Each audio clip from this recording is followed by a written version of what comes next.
Je suis avec Jordan Graff à EURETINA à Paris et il vient de présenter l'étude Tahoe.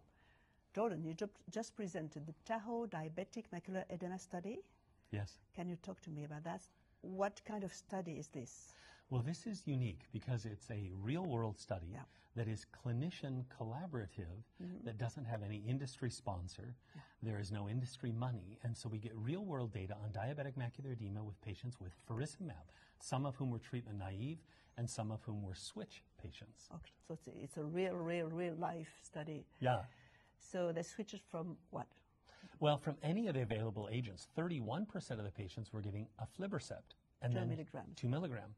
And then they switched to faricimab when that became available. And the remainder were either treatment naive or were switching from other available medications at the time. Okay, so 2 years afterwards, what happens? They're doing well? Dramatic improvement. No surprise, the patients who were treatment naive did exceptionally well.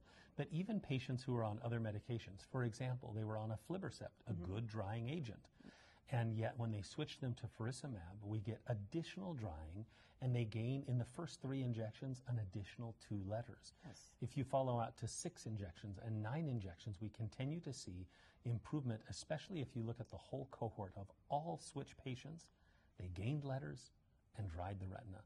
That improvement is what we thought we would see with faricimab, but to have a massive real-world 669 patients across the U.S., not sponsored and not funded, and seeing those results was very encouraging. Okay, and what about tolerance? Complications. Complications. Yes, we were, of course, very heightened awareness for intraocular inflammation. There was only 1 patient of those 669 patients that had intraocular inflammation. It was anterior uveitis. They had that event 3 times. That was treated and resolved. There was no vasculitis, no posterior retinitis, no choroiditis with any of the patients in this real-world 2-year DME study of faricimab. So you would say it's safe? Safe. Really works well for our patients. Thank you. Thank you.